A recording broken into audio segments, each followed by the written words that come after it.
Hello అందరికీ, అందరిలో ఉన్నారు. మేమైతే చాలా బాగున్నాము. ఈ షార్ట్ వీడియో వచ్చేసి మా సాషా పాప ఫస్ట్ టైం పిలకలు వేసుకున్న రోజు అనమాట. ఆ రోజు అసలు ఎంత క్యూట్గా అనిపించిందో. అర్హ వచ్చి ఎందుకు సాషాకి హెయిర్ వేయట్లేదు, నేను రోజు బ్రేక్స్ వేసుకుంటాను కదా అని అడిగితే వేద్దామని చెప్పాను. అస్సలు కోఆపరేట్ చేయలేదు, కానీ వేసుకున్నాక మాత్రం ఎంత క్యూట్గా ఉందో చూడండి. దానికి కొంచెం మిక్చర్ అది పెట్టిస్తే అది తినేసి ఖాళీ స్పూను పాపం అర్హకి తినిపిస్తుంది, నాకు తినిపిస్తుంది.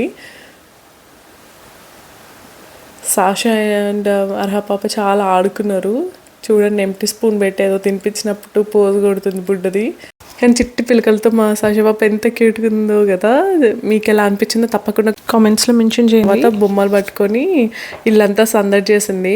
ఎప్పుడు బయటకు వెళ్ళి ఆడుకుంటాను అడుగుతుంటుంది అనమాట. సో కాసేపు ఇంట్లో ఆడుకున్నాక బయటికి తీసుకెళ్ళాను. బాల్ పట్టుకొని పరిగెడుతూనే ఉంది, అసలు నా కోసం ఆగట్లేదు అనమాట.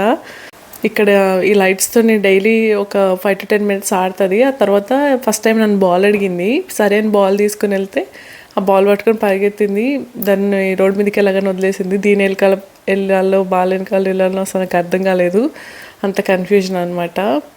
సో పిల్లలతో ఉన్నప్పుడు అందుకే జాగ్రత్తగా ఉండాలి. నేను మోస్ట్లీ బ్యాక్ యార్డ్లో ఆడిపించడానికి ట్రై చేస్తాను, కానీ అప్పుడప్పుడు ఇలా నైబర్స్ అలా ఉంటే ఫ్రంట్ యార్డ్లో ఆడుకోవడానికి ట్రై చేస్తుంది. కానీ ఇదంతా సేఫ్ అనిపించదు నాకు. చూడండి, బాల్ తీసుకొని వాళ్ళ ఫ్రెండ్ దగ్గరికి వెళ్తుంది. తను వచ్చి ఆడాలంట. మెల్లగా జాగ్రత్తగా అడుగులు వేసుకుంటూ వెళ్ళిపోతుంది. మధ్య ఇట్లా దానికి పక్కన పాపతో ఆడుకోవాలనిపించినప్పుడల్లా వెళ్ళిపోతుంది. సాషా వాళ్ళ ఫ్రెండ్ కోసం డోర్ వరకు వెళ్ళింది, కానీ వాళ్ళ ఫ్రెండ్ స్విమ్మింగ్ క్లాస్కి వెళ్ళింది అనమాట. సో టైం పడుతుంది రావడానికి, అందుకని బ్యాక్ వచ్చేస్తుంది. ఇంకా మేమిద్దరమే ఆడుకోవాలి. తర్వాత కాసేపు అయ్యాక వాళ్ళ ఫ్రెండ్ అయితే ఇంటికి వచ్చింది. తను రోనాలో జరుగుతున్న యాక్టివిటీస్కి వెళ్ళింది అనమాట. ఇలా వుడెన్ టూల్ బాక్స్ చేయించారంట. చాలా బాగుంది కదా, కలర్ఫుల్గా. అండ్ పిల్లలకి ఇలాంటి యాక్టివిటీస్ ఉంటే చాలా ఎంజాయ్ చేస్తారు. సమ్మర్లో ఇలాంటి యాక్టివిటీస్ జరుగుతుంటాయి అన్నమాట ఇక్కడ.